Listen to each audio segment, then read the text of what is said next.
All right, well, let's turn to Genesis 35. Genesis 35. I've had a break from teaching Sunday school. My son John's been in, and it's been good to have him teaching Sunday school. And so it's been a while since we've been in Genesis, but we're getting ready to come up on the last division of the book. And so we are just, if you've been here for these lessons, then you have received the foundation of the whole Bible. The book of Genesis means beginnings, and that is the foundation. Without understanding the book of Genesis, you cannot understand the rest of the Bible. And that is not an overstatement. That's the way it is. And so if you haven't been able to be here for all the lessons, I encourage you to go back and watch them. And I'm going to try to put them on a playlist where you can just watch one after the other. And this is some foundational stuff that we've got here. Well, lesson number 76. And, hopefully we can get it in under 100, right? But we'll see. All right, a little bit of review here. Genesis 35. Jacob's sons, Simeon and Levi, slaughtered the men of Shechem. Remember this guy, I think his name was Shechem. He was named after the city. He mistreated Dinah. He treated her in a way that was probably normal among the pagans, but among God's people it was abomination. And so Simeon and Levi slaughtered the men of Shechem in return for that. They got vengeance on them.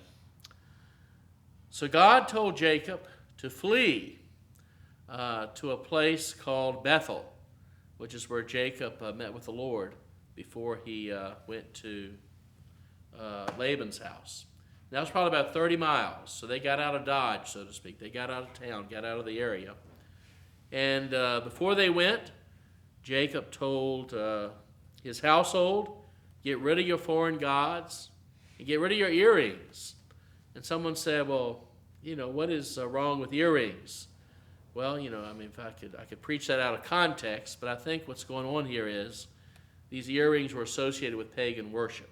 And so it's get rid of everything that's associated with paganism. So the principle isn't to get rid of earrings. The principle is anything that's associated with paganism, with worldliness, with sin, we need to get rid of. And they buried it under an oak tree that was near Shechem. So finally Jacob arrives at Bethel. He got out of the area where perhaps the natives were a little bit restless, and he built an altar, and he named the place El Bethel. And so the word Bethel means what? Do you remember? Bethel? House of God. That's right. And so El Bethel means the God of the house of God. And so some have said that this is a transition here. This is not just, the place, but we're now worshiping the God of the place. And so El Bethel. All right, so we come to verse number 8, chapter 35. It says, but Deborah, Rebekah's nurse, died, and she was buried beneath Bethel under an oak, and the name of it was called Allon Bacuth.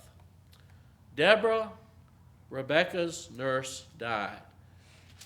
She is likely mentioned back in Genesis 24, verse number 59.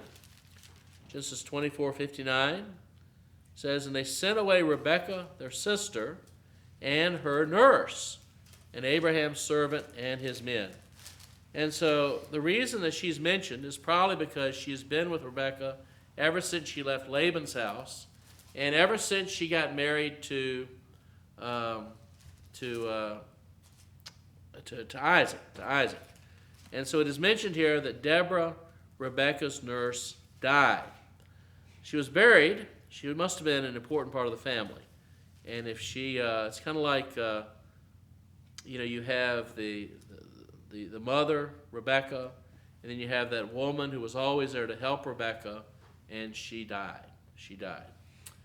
And so the place where she was buried is called Allon Bacuth, which literally means the oak of weeping. And so this is the oak of weeping. And so this tree, I'm sure, is not there today.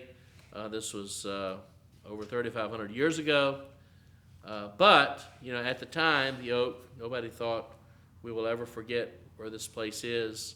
And so Deborah is buried at the oak of weeping. All right, verse 9. And God appeared unto Jacob again when he came out of Padan Aram, and blessed him. And God said unto him, Thy name is Jacob. Thy name shall not be called any more Jacob, but Israel shall be thy name. And he called his name Israel. And God said unto him, I am God Almighty. Be fruitful and multiply. A nation and a company of nations shall be of thee, and kings shall come out of thy loins. And the land which I gave Abraham and Isaac to thee, I will give it, and to thy seed after thee will I give the land. And God went up from him in the place where he talked with him. So here's God reiterating to Jacob that you have a new name and a new nature. It's kind of like, the Apostle Paul was Saul before he was Paul. Simon became Peter. In the same way, Jacob, the supplanter, became, Israel, a ruler with God, a prince of God. And so God reiterates Jacob's new name, Israel, and declares the same blessing upon him as was once declared upon Abraham and upon Isaac. And so remember, the Old Testament is what? It's preparing us for the Messiah. And so Messiah is to be the seed of the woman, and then he comes to the line of Noah, and then he comes to the line of Abraham, Isaac, and now Jacob, who is renamed Israel. All right, verses 14 and 15. And Jacob set up a pillar in the place where he talked with him, even a pillar of stone, and he poured a drink offering thereon, and he poured oil thereon. And Jacob called the name of the place where God spake with him, Bethel.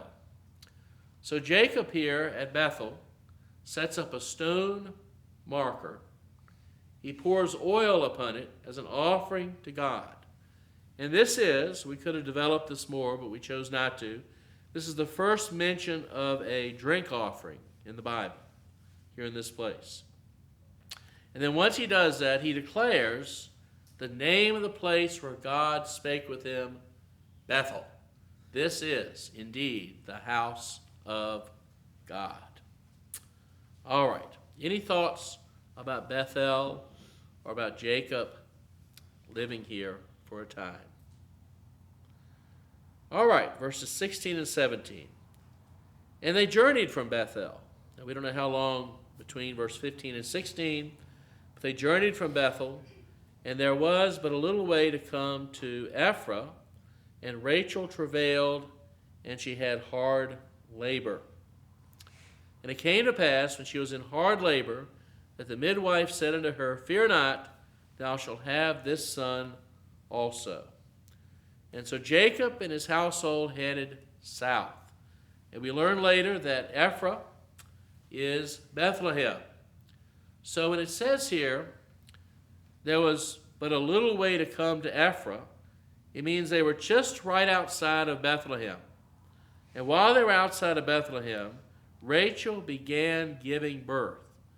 And it was hard labor, which means she had a difficult time of giving birth.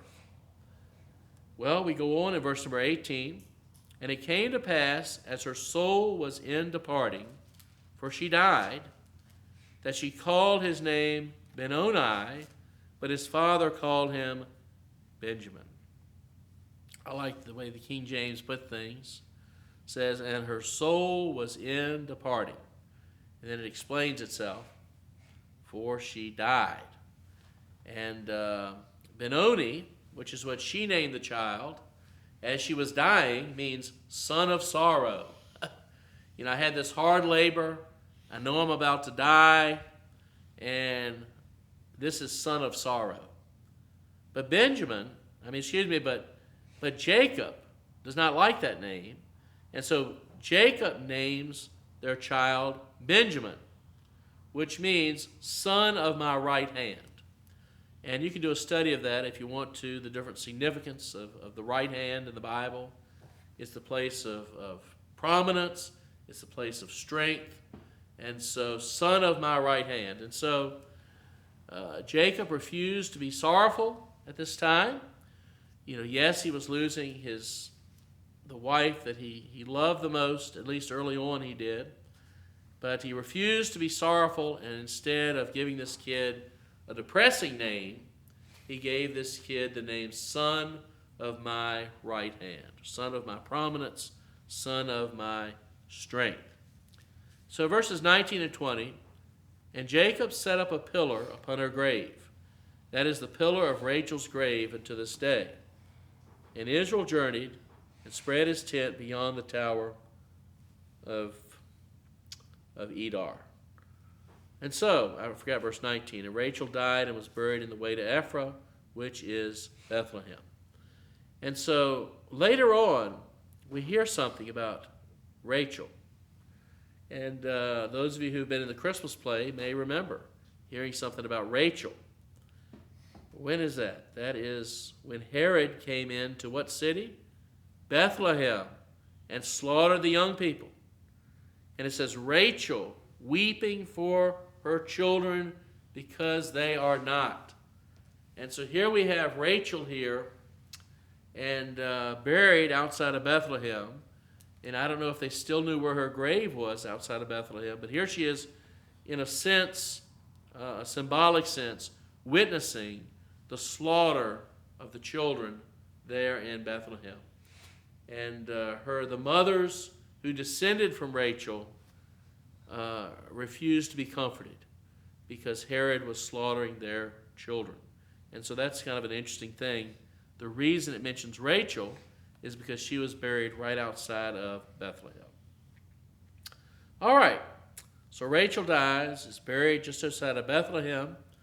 And verse 21, Israel journeyed and spread his tent toward the tower of Edar.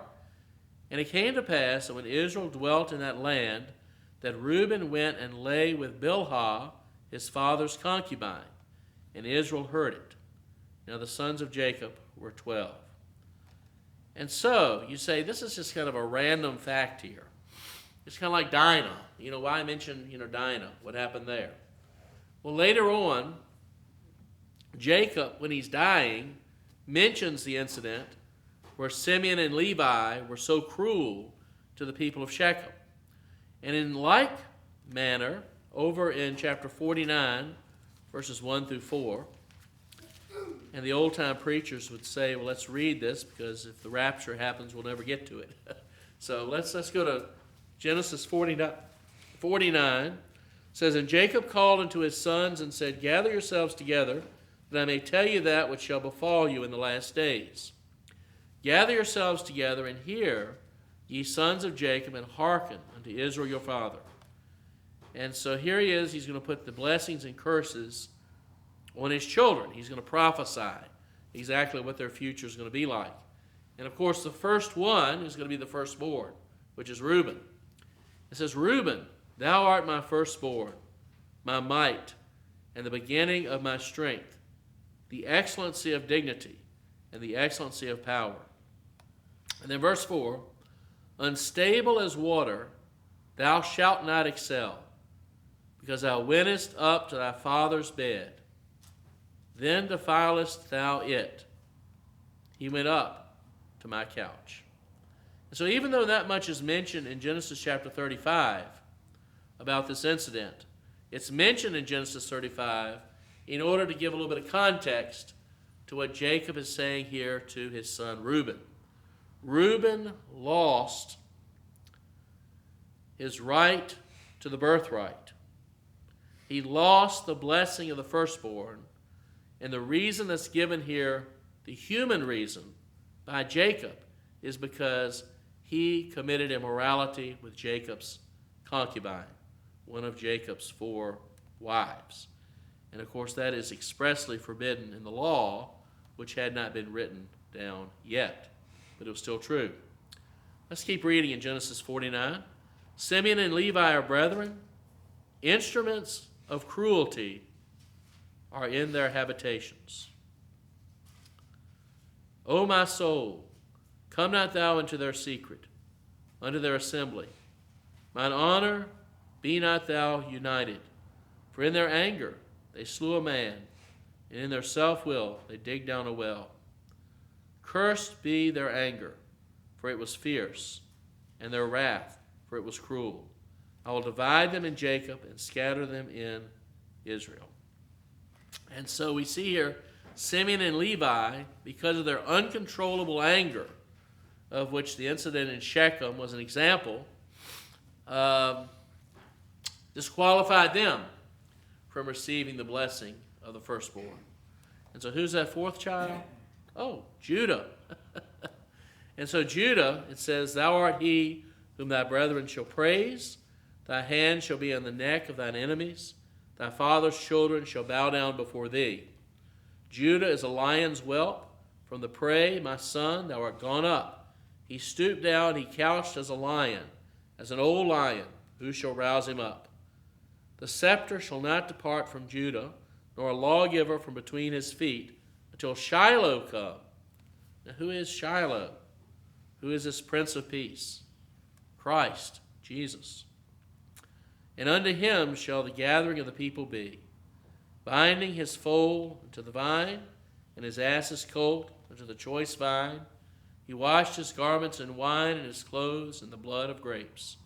His eyes shall be red with wine, his teeth white with milk. And so Reuben disqualified, Simeon and Levi disqualified, the one who would receive the blessing, the one through whom the Messiah would come, the seed of Abraham, Isaac, and Jacob is who? Judah. And he would be the one to rule over his brethren. And when David was made king, this was fulfilled, and today it is being fulfilled through who? Who is reigning and ruling at the right hand of the Father, the Lord Jesus Christ. So you say, well, why in the world are these random stories? You know, there's no random stories in the Bible. They all tell the story leading up to the seed of the woman, the Messiah, who would come to crush the head of the serpent, Satan. And to think about the unity of the Old Testament just thrills me. It just thrills me. Okay, anyway, back to chapter 35 of Genesis. Any thoughts on those four sons? All right, Genesis chapter 35 and verses 23 through 26. So now the sons of Jacob were 12, and it lists the sons by their mother. Sons of Leah, Reuben, Jacob's firstborn, and Simeon, and Levi, and Judah, and Issachar, and Zebulun. Sons of Rachel, Joseph, and Benjamin. And the sons of Bilhah, Rachel's handmaid, Dan and Naphtali. And the sons of Zilpah, Leah's handmaid, Gad and Asher. These are the sons of Jacob, which were born to him in Padan Aram. And so here they are. These are the sons of Jacob. And it's listed by their mothers. And I find it interesting that even though Rachel's handmaid is listed before Leah's handmaid, and even though Rachel and her sons are listed before Bilhah and Zilpah's sons, that the first sons that are mentioned are the sons of Leah. And my opinion is that over time, Rachel was not quite as favored as she was at the beginning, and that Leah, who lived on when Rachel died, became Jacob's favored wife. It's just my opinion. But anyway, I think this list kind of supports that idea. Okay, verse number 27. And Jacob came unto Isaac his father unto Mamre, unto the city of Arba, which is Hebron, where Abraham and Isaac sojourned. And so what's about to happen could be the reason why, tempers have calmed down some since the slaughter at Shechem.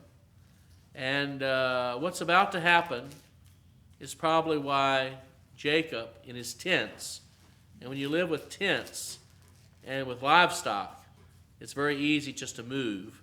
I mean, it's not easy, but it's more easy than it would be for us who live in houses and stuff like that. But we have here Jacob pulling up stakes and going toward Mamre, going to live in Hebron. And it says this is where Abraham and Isaac sojourned. So while they lived on this earth, this is where Abraham and Isaac typically lived. And then verses 28 and 29, the end of an era. And the days of Isaac were 180 years. The translators tell me, how long is that? 180, that's right. And Isaac gave up the ghost and died and was gathered unto his people, being old and full of days, and his sons Esau and Jacob buried him. And so at age 180, Isaac died, and I like this phrase here, was gathered unto his people, which I believe is an indication of, we're going to sing a song in church today. I will meet you in the morning. And it's an idea that just like Abraham, just like those who were saved are in heaven with the Lord, so too is Isaac now with God's people in heaven. He is gathered unto his people. He is with God's people. And his two sons, Esau and Jacob, buried him. What grace. What grace. What a working of God in hearts. That this one Esau who said, if you remember, in my way of putting it, once the old man kicks the bucket, I'm going to knock off old Jacob. And here they are, both of them probably speaking at their father's funeral, both of them responsible for burying their father, and there is no conflict. There is peace between Jacob and Esau. A wonderful answer of Jacob's prayer to God, and a wonderful picture of God's wonderful grace. All right, any thoughts? Any questions? As we close out chapter 35, we close out another section of Genesis. And so chapter 36 begins, now these are the generations of Esau, who is Edom. Whenever you see in the book of Genesis, these are the generations, this indicates a new division in the book of Genesis. Now these divisions aren't equal in length, but they do declare here is a division in the book of Genesis. All right. It says, these are the generations of Esau, who is Edom.